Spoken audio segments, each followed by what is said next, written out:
नमस्कार, मैं पुष्पेंद्र कुमार। आप देख रहे हैं कोर्स ऑफ डिस्कोर्स। बीते वर्ष खरीफ और अब रबी सीजन में रिकॉर्ड उत्पादन और निर्यात की जो खबरें आई हैं वह एक दूसरी हरित क्रांति है, यह कहना जल्दबाजी होगी। लेकिन यह नव आंदोलन की आहट तो है। कृषि के इस नव आंदोलन में सियासत और संशय नहीं, प्राथमिकताओं में हुआ जमीनी सुधार दिखता है। जिद नहीं बल्कि भरोसे के साथ अवसरों को जीतने के जज्बों की खोज दिखाई देती है। हालांकि तेलंगाना के मुख्यमंत्री केसीआर अपने प्रदेश में उगाए गए उसना चावल की पूरी खरीद के लिए दिल्ली में धरने पर बैठे और कहा कि पंजाब में धान की सरकारी खरीद की तरह तेलंगाना में उगाए गए पूरे चावल की खरीद की जाए। उनकी मांग अपने आप में कृषि तंत्र की बुनियादी समस्याओं का प्रमाण है, जिसे समझने और सुलझाने के राजनीतिक साहस के अभाव ने ही किसानों और कृषि तंत्र को दिशाहीन बनाया है। वैश्विक बदलावों के अनुरूप निवेश और नवाचारों को अपनाने की जगह हमेशा लोकप्रियतावादी और तात्कालिक समाधान करते रहने की परंपराओं ने किसानी का राजनीतिकरण स्थापित कर दिया है, जिससे समस्याएं उलझती गई। केसीआर को यह सवाल उठाना चाहिए कि दशकों से सरकारी खरीद तंत्र को केवल धान, गेहूं, गन्ना, कपास जैसी कुछ फसलों तक और कुछ राज्यों में ही सीमित क्यों रखी जाए, जिसके कारण हमारी क्रॉप डायवर्सिटी कमजोर हुई। दालों से लेकर तिलहनों और जौ, बाजरा जैसे मोटे अनाजों के क्षेत्रफल में कमी होती गई। इनकी उत्पादकता में सुधार नहीं हो सका और भले ही हमने खाद्यान्न सुरक्षा हासिल कर ली हो, लेकिन पौष्टिकता रहित कृषि तंत्र यानी न्यूट्रिशन डेफिशिएंट एग्रीकल्चर सिस्टम बना लिया। दलहन और तिलहनों के हम आयातक बन गए। हालांकि सवाल मुख्यमंत्री केसीआर से भी है कि जब उसना चावल की मांग घट रही हो तो इसे तेलंगाना या देश में कहीं भी आवश्यकता से अधिक उगाने से रोकने और अन्य लाभकारी और पोषक फसलों के उत्पादन के लिए कोई कृषि प्रबंधन सिद्धांत या नियमन क्यों नहीं होने चाहिए। केंद्र सरकार ने उसना चावल की घटती मांग और एफसीआई के पास कहीं अधिक बफर स्टॉक होने के कारण तेलंगाना के चावल की खरीद को लेकर असमर्थता जताई है। लेकिन कृषि सामर्थ्य की हमारी दूसरी कहानियां कमाल की हैं। निर्यात को लेकर लॉजिस्टिक बाधाओं और कोविड महामारी के तमाम प्रतिबंधों के बाद भी भारत ने साल 2021-22 में रिकॉर्ड $50 बिलियन से अधिक मूल्य का कृषिगत निर्यात किया। इसमें से 51% निर्यात अकेले एपीडा के माध्यम से किया गया, ऐसा पहली बार हुआ है।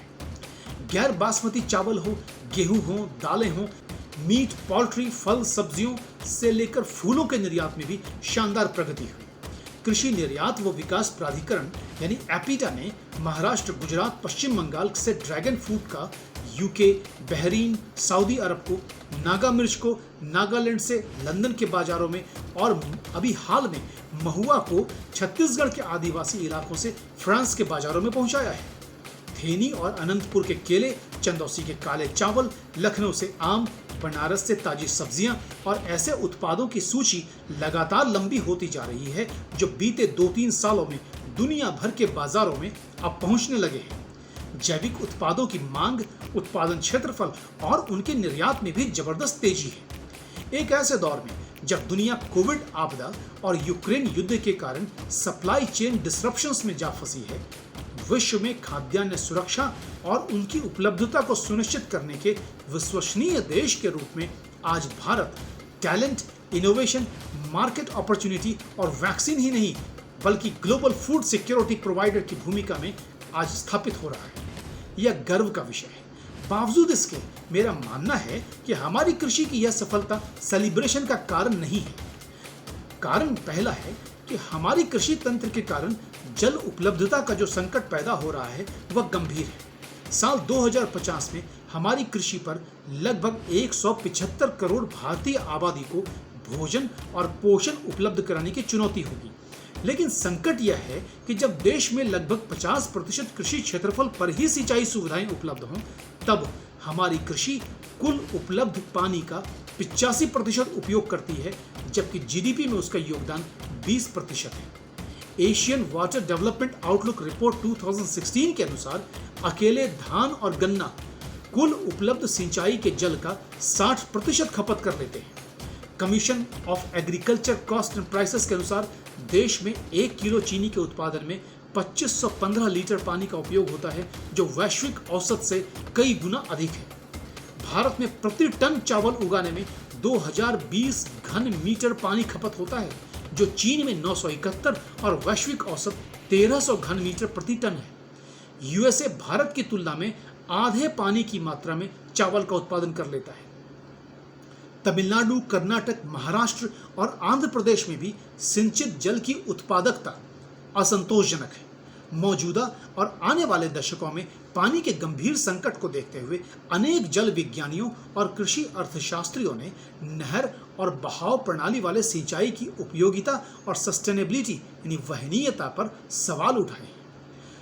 दूसरा कारण है वर्चुअल वाटर ट्रेड, जिसका अर्थ है किसी भी वस्तु के निर्माण में या उत्पादन में खपत होने वाले जल की कुल मात्रा। अब जैसे कि 1 किलो चीनी उगाने में 2500 लीटर, 1 किलो चावल में लगभग 3 से 4 हजार लीटर, या फिर 1 किलो बीफ के उत्पादन में 16,000 लीटर से अधिक पानी का उपयोग होता है। और जब हम चीनी, चावल या बीफ का निर्यात करते हैं तो उसकी भौतिक मात्रा के साथ उन्हें उगाने या पैदा करने में खपत हुआ हमारा अमूल्य पानी भी परोक्ष रूप से निर्यात हो जाता है।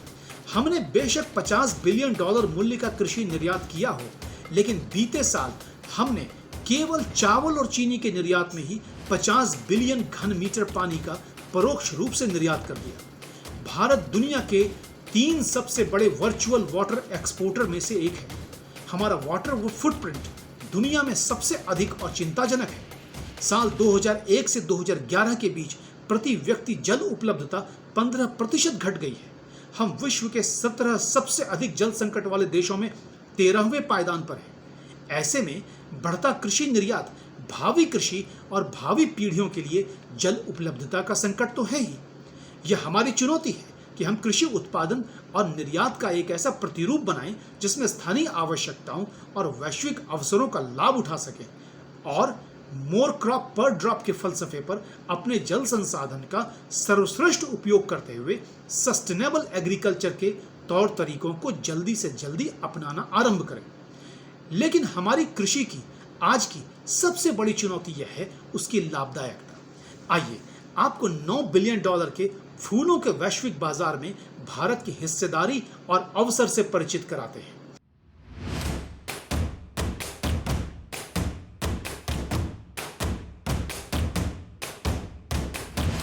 बीते माह प्रकाशित आलेख why India's beautiful flowers miss the plane of exports while Kenya and Ethiopia fly high में बताया गया है कि कैसे वैलेंटाइन डे के मौके पर केनिया से 30 से अधिक फूलों से लदे विमानों को यूरोप और दुबई भेजा गया, जबकि भारत से ऐसा कोई विमान नहीं उड़ा।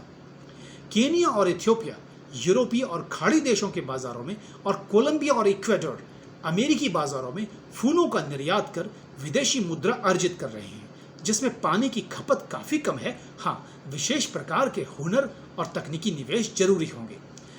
तो यह सवाल उठता है कि भारत क्यों नहीं?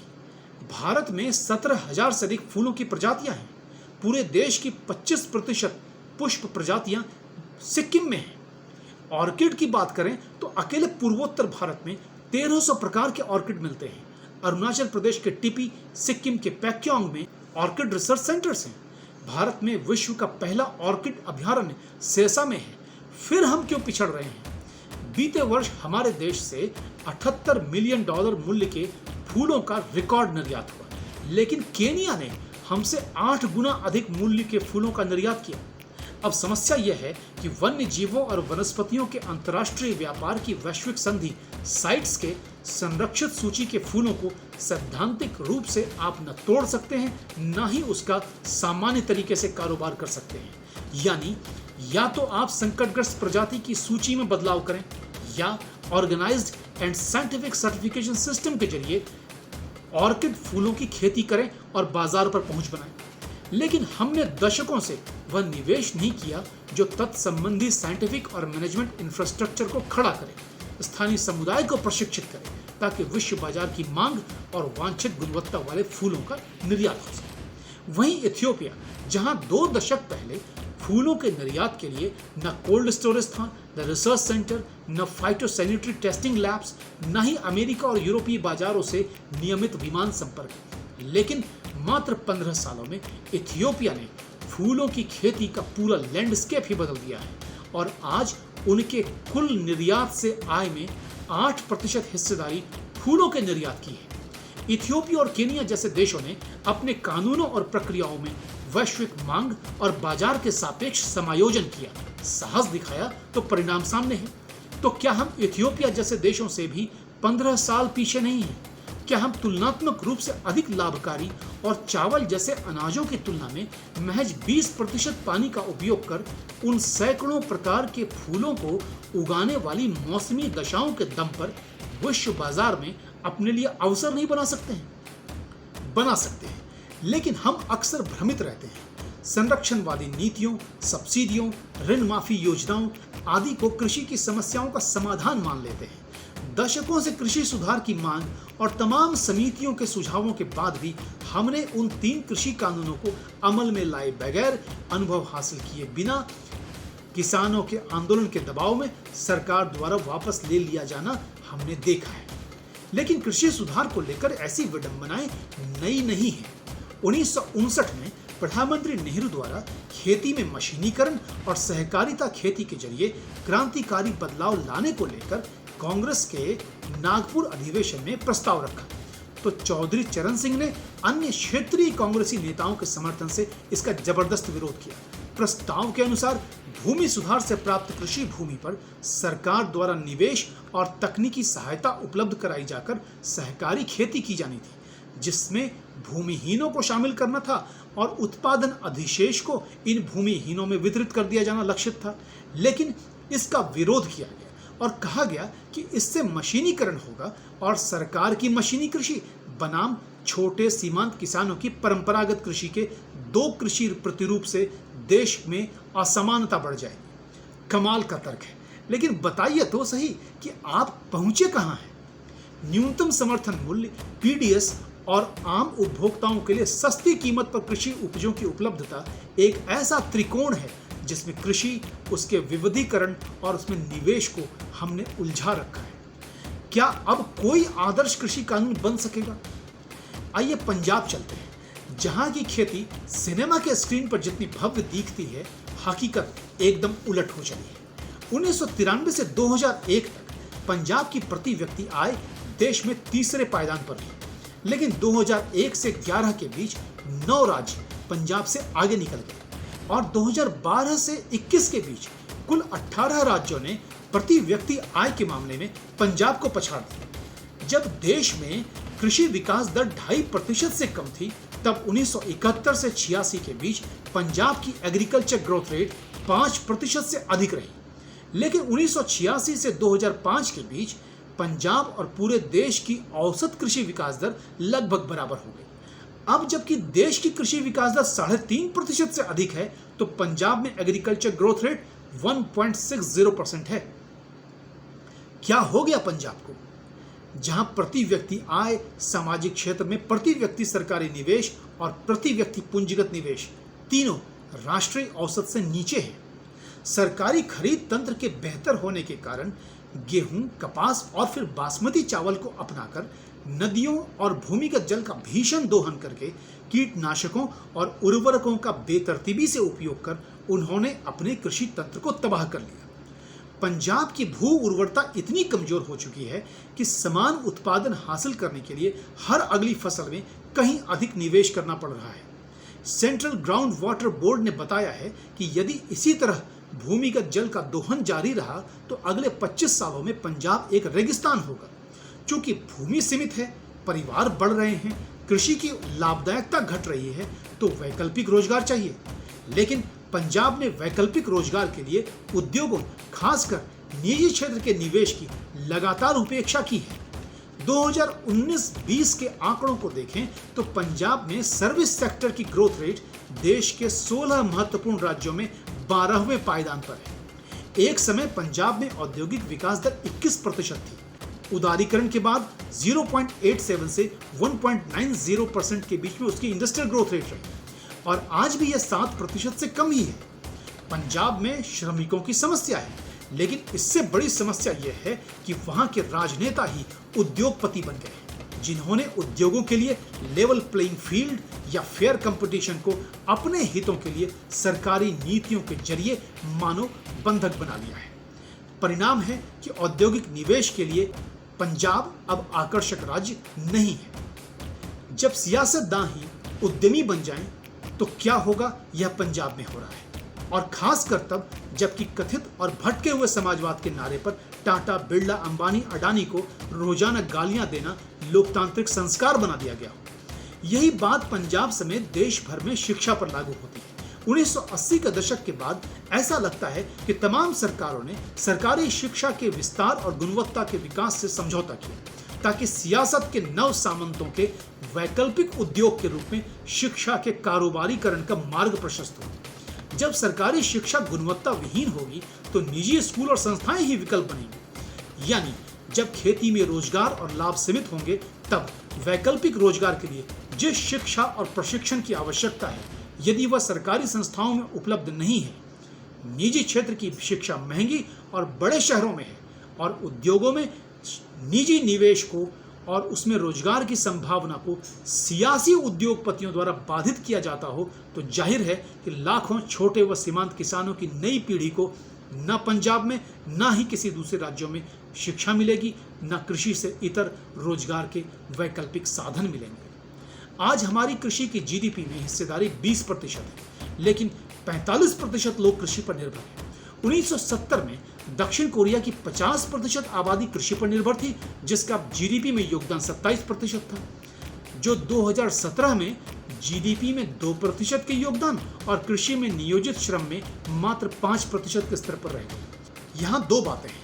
पहला कि 2022 में हम दक्षिण कोरिया के 1970 के मानक पर खड़े हैं, और दूसरा कि कृषि का जीडीपी में योगदान और उस पर निर्भर आबादी का अनुपात भारत और दक्षिण कोरिया में अभी भी प्रथम दृष्टया समदृश्यता तो रखता है, यानी एक जैसे दिखते हैं, लेकिन अर्थव्यवस्था के चरित्र और उसकी लाभदायकता में भारी अंतर है। भारत की कृषि दक्षिण कोरिया या किसी भी देश के service and technology innovation sector के लाभ के साथ प्रतिस्पर्धा नहीं कर सकती है। हरित क्रांति का चैंपियनशिप पंजाब के संदर्भ में ही जरा पता तो करें कि दक्षिण कोरिया ने शिक्षा, उद्यमिता और उद्योगों में किस तरह का निवेश किया, ताकि उनकी कृषि अर्थव्यवस्था और समाज का तकनीकी और आविष्कारी समाज के रूप में विकास हो सके। पंजाब समेत पूरा देश यह समझने में चूक करता रहा है कि कृषि मात्र फसल उत्पादन है, जबकि वह उद्यमिता, आविष्कार, प्रसंस्करण, निवेश और स्किल भी है। दरअसल भारत के कृषि तंत्र पर सियासी महत्वाकांक्षाओं की खरपतवार कहीं सघन है, और आम सहमति के आग्रही लोकतंत्र में लोकप्रियतावादी होने की कीमत तो होती ही है। केंद्र सरकार की ओर से एफसीआई द्वारा धान और गेहूं की खरीद की आर्थिक लागत क्रमशः 36 रुपये 70 पैसे और 27 रुपये प्रति किलो है, जिसमें एमएसपी से लेकर भंडारण केंद्रों तक उनके प्रबंधन तक का खर्च शामिल है। खाद्यान्न सुरक्षा के संवैधानिक अधिकार के अंतर्गत पीडीएस या प्रधानमंत्री गरीब कल्याण अन्न योजना के अंतर्गत आज 80 करोड़ लोगों को सस्ती कीमतों पर या फिर मुफ्त में भी राशन उपलब्ध कराया जा रहा है। लेकिन क्या यह अर्थशास्त्र नहीं है? मेरा तात्पर्य यह नहीं है कि इन योजनाओं को बंद किया जाए, लेकिन मैं आश्वस्त जरूर हूं कि ऐसी योजनाओं को एक बार लागू होने के बाद भविष्य में बंद करना अब नामुमकिन है। एफसीआई के भंडारण में बफर स्टॉक मानकों से कई गुना अधिक रखे हुए चावल और गेहूं की यदि अंतर्राष्ट्रीय बाजार की कीमतों के आधार पर ऑफलोडिंग कॉस्ट का मूल्यांकन करें तो यह 33,000 करोड़ रुपए बैठता है, जबकि ऑपरेशनल एक्सपेंसेस लगभग 2 लाख करोड़ रुपए हैं। पीडीएस में वितरित अनाजों की कीमत 2013 से स्थिर है, जबकि ऑपरेशनल कॉस्ट बढ़ती जा रही है। लिहाजा एफसीआई पर 4 लाख करोड़ रुपए से अधिक का ऋण है, जिसमें से अधिकतर ऋण नेशनल स्मॉल सेविंग फंड एनएसएसएफ से लिया गया है। बीते वित्त वर्ष में खाद्यान्न सब्सिडी 2,86,000 करोड़ रुपए थी और उर्वरक सब्सिडी 1,40,000 करोड़ रुपए रही। यह विचार किया जा सकता है कि क्या कृषि पर अनेक तरह की सब्सिडियों को समाप्त कर किसानों को एक मुश्त डीबीटी का लाभ दिया जाए, लेकिन क्या हम पूरी तरह से जैविक कृषि अपना सकते हैं? श्रीलंका में जैविक कृषि के अविचारित प्रयोग के कारण बर्बाद हुए उनके कृषि तंत्र की कहानी बेहद भयावह और सचेत करने वाली है। अच्छी बात यह है कि भारत ने राज्य दर राज्य, क्षेत्र दर क्षेत्र जैविक कृषि का धीरे धीरे विस्तार किया है, जिससे हमें जैविक कृषि के प्रभाव और परिणाम को अनुकूलित और आकलित करने में मदद मिलेगी। लेकिन इससे इनकार नहीं किया जा सकता कि आज की कृषि को अनाज उत्पादन तंत्र में सीमित नहीं किया जा सकता है। तो समाधान क्या है? सबसे पहले तो गेहूं, धान, कपास, गन्ना के दबदबे वाले कृषि परिदृश्य को बदलना ही होगा।